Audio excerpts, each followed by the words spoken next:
Hello, I'm Will Hagan. It's my privilege, but not my pleasure, to do this summary of some of what's happened at this wonderful venue, Oran Park, over the nearly 50 years in which it's cradled Australian, firstly club sport, but then grown into a major national motor racing facility. It's sad that it's going, but I suppose it's the inevitable crawl of progress. I must say that I've had an enormous amount of pleasure in the racing that I've seen here, and the way that it's kept other circuits on their toes, that it's gone up to them and provided stiff competition. So sit back, relax, and find out now about some of the history that's made up this great venue, run most recently by Leppington Pastoral Company, lovingly by Tony Perry. A long time ago, soon after World War II, Oran Park was just one of a number of Australian racetracks created by motorsport enthusiasts. Perhaps not surprisingly, because the people who did them were often also competitors, they were good tracks, nice challenges for competitors and good for spectators. It didn't matter if, like Oran Park, they were out of the way, as long as they were good for the main purpose of being a good test of driver or rider skill. Oran Park was built on what were then fairly distant farmlands by the Singer Car Club, later known as the New South Wales Road Racing Club. The original 1962 layout was even shorter than what is now the 1.6 kilometre south or short circuit. That layout was completed a year later with the addition of the downhill section from the dogleg to the final corner, along with the realignment of the main straight. On the original track, the straight had a slight curve and a dip in the middle, and the track turned sharp left at the top of the dogleg. It was short, the track surface was rough, it had little in the way of amenities, and 45 kilometres from Sydney, back in the early 60s, for most, was a long way from home. It contrasted sharply with Sydney's other motor racing circuit, Warwick Farm, with its impressive grandstands and facilities and longer lap distance. It was also closer to Sydney and adjacent to a railway station. Warwick Farm was where the proper racing was held. Oran Park, in the early days, was very much the amateur club venue. Lots of competitors, spectators and officials were aligned only with one track or the other. In the early days, it was very much a place for competitors rather than spectators. The huge grassed spectator terraces weren't here until the late 1960s. In fact, in the early years, the best vantage point to watch the racing was from the paddock, in with the competitors. Oran Park was unbelievably basic.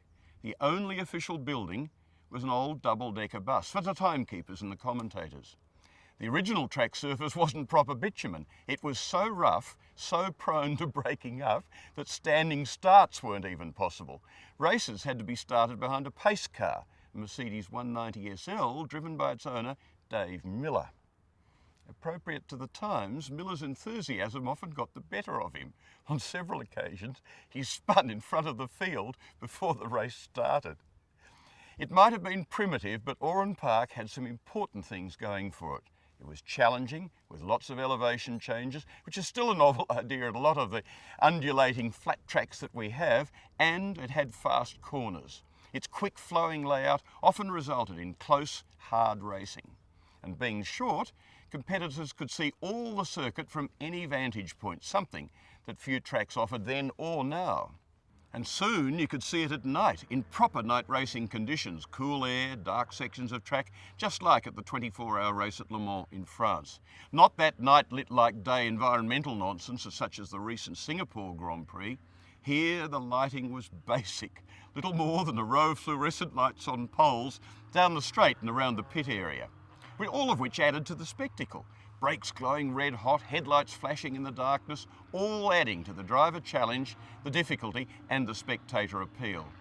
Night racing at Oran Park in the 1960s and early 70s was very special, just like Speedway, but on a big track. The appeal of night racing was revived in 1980 when the New South Wales Road Racing Club, no longer the circuit owner, but an enthusiastic promoter of state-level race meetings, embraced the day-night concept and started running its one-day meetings in the afternoon and into the night. Open-wheelers during the daylight hours and then the sedans and sports cars after dark. 1970 was a landmark for the track. Its growth virtually demanded that CAMS granted a round of the Australian Drivers' Championship, a much bigger and more significant event then than now. This open-wheeler Australian Championship event was the biggest and most prestigious race yet at the track, although the focus at Oran Park was still more on sedans than open-wheelers. But there was generally something for everyone at Oran Park. A typical race meeting here in the 1960s would have up to 26 races, all on the Sunday, with almost no gaps in between them. And there'd be everything, not necessarily big-name drivers, but always a huge variety of sedans, various classes of sports cars and open-wheelers. Oran Park encouraged sedan car racing, as well as a faster version of it, what became known as sports sedans. Typical of these was the Holden-powered Austin A30 in which Peter Brock started his career. In 1969, the young Brock, in only his second full season of racing, was contracted to appear only at Oran Park when racing in New South Wales. Then the Australian Touring Car Championship came to Oran Park for the first time in 1971. It was the final round and a battle between Alan Moffat's Trans Am Mustang and Bob Jane's Camaro. This epic clash, witnessed by a massive crowd of more than 30,000 people, resulted in police ordering the gates closed. Unknown in sport today, no more could safely be fitted into the venue. There'd been a massive traffic jam into the circuit. The line of cars stretched right back to Liverpool, 19 kilometres away. They were still arriving at the track after midday, so eventually, unfortunately, some had to be turned away. Typically, it was a rough, tough battle between Jane and Moffat, with Moffat putting in an amazing drive to recover from an earlier problem, to hunt Jane down in the closing laps. He caught Jane on the last lap, but he and the Camaro prevailed. Also there that day was a young Dick Johnson making one of his first championship starts in a Holden Tirana XU1. That remarkable race was made more so by, amazingly, a spectator driving his road car onto the track in the middle of the race. He joined the track at the S's for one very slow and erratic lap before he pulled up at the control tower where promoter Alan Horsley dragged him from his car and swiftly handed him to the police.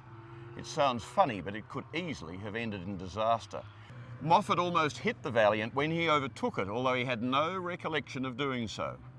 The excitement was so great that most forgave the 2-hour traffic jam out of the circuit, especially as, the next day, a pleased to be embarrassed Oran Park management cleverly ran an ad in the Daily Telegraph apologising for the congestion.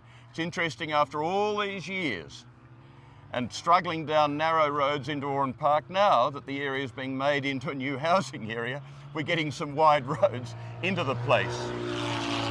For enthusiasts, that though was Australia's mightiest race meeting ever. In the early 70s, few tracks could match Oran Park crowds. It was led at that time by Alan Horsley, who'd been brought up from Hume Weir Circuit and who would later plan Mazda's unbeaten run of success in the Bathurst Eastern Creek 12-hour races from 1992 through to 1995. In the 70s came the Toby Lee Sports Sedan Series, a memorable era of fantastic V8 sedan racing between legendary drivers and legendary cars. Moffat's Mustang, Jane's Monaro, John McCormack's Valiant Charger with Repco Holden Formula 5000 power, Brian Thompson's VW Fastback, basically a Formula 5000 McLaren with a VW body, Porsches for Jim McEwen and Bill Brown. All sorts of cars, some great drivers and some very torrid action witnessed by huge and cheering crowds. Interestingly, all of this happened without television. But even bigger things were planned, a bigger circuit with a figure-of-8 flyover bridge layout. There was also a new and lavish multi-storey control tower, designed in the Spanish style of the nearby El Caballo Blanco horse dressage facility and funded by a cigarette company.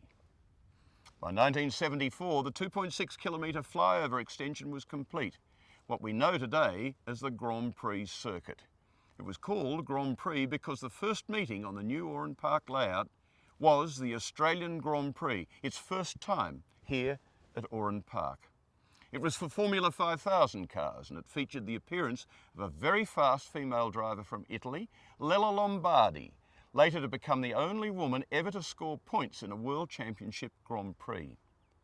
In the 1974 Australian Grand Prix at Oran Park, driving an old matched car, she was impressive, running hard with the likes of local aces Max Stewart and Kevin Bartlett, until engine problems unfortunately put her out. The next Australian Grand Prix here was in 1977, 8 years before it became a round of the World Drivers' Championship, when the costs of running such races rose enormously. This was again for Formula 5000 cars and won by Warwick Brown, one of just over a dozen Australians who've raced an F1 car. But he won it only after Alan Jones, then still making a name for himself in Formula 1, was penalised a minute for jumping the start. Around this time, long-distance touring car racing came to Oran Park, with the Rothmans 500 for the old Group C cars, with battles between the stars of that era, Peter Brock, Bob Morris, Alan Grice and Alan Moffat, among many. There was further expansion in the late 70s with the construction of the kart circuit, providing a venue not only for that vital development category, but for driver training. The loss of both those facilities will also be significant. Motorcycles were also popular at Oran Park. It hosted the latter years of the Castrol 6 Hour for production motorcycles from 1984 to 1987. Second in the 1984 race was a young rider from Wollongong, Wayne Gardner, such as Kevin McGee, a 6 Hour winner, and Aaron Slight, among many competing in what was local motorcycle racing's most prestigious event. Soon after, the track again excelled itself. In 1988 and 1989, Oran Park got a World Championship event, a round of the then evolving World Superbike Championship. Starting a grand history of Australians in World Superbike racing, that first race was won by 23-year-old Mick Doohan, a year before he was racing in 500cc Grand Prix in Europe, in which he was to become one of the all-time greats. Curiously, by the 1980s, Oran Park was not so popular. The land was becoming valuable and the racing less well attended. So it was put up for sale, to be bought by its current owners, the Leppington Pastoral Company, who originally thought of it as an addition to its nearby grazing lands for cattle. But soon there were other plans to extend it even further, with the construction of a drag strip to the east of the main straight that would also double as part of a further extension, the dream being to secure a World Championship Australian Grand Prix here at Oran Park near Camden. Remember that World Championship Grand Prix only came to Adelaide in 1985, so there was much talk of Australia getting back into international single-seater racing, as it had been with the Tasman Series in the 1960s. But those dreams at Oran Park were never realised, although its new landlord, Tony Perrich, embraced the venue with enthusiasm, whilst abiding by his wife's dictum that he never race here himself. But without his support, Oran Park would have been long gone. Tony's love and understanding of motor racing has served the sport and Oran Park well. It earned the right to host the final round of the Australian Touring Car Championship, always followed by big party and sponsor Shell's marquee.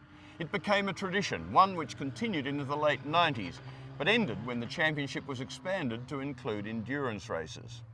Not long ago, in just 2002, the pit garage complex was installed, which meant shifting pit lane further down the main straight. That and the sealing of the paddock area were the final touches to this grand old venue, which will wind up next year after 48 fabulous years of racing. Racing that sometimes set new standards in Australia, but always grown according to the changing sport and entertainment needs. A job very well done. The finale for this year's Australian Touring Car Championship V8 Supercar Championship Series, and for Oran Park as one of the country's leading and longest lasting racetracks, should indeed be a fitting and a very memorable farewell.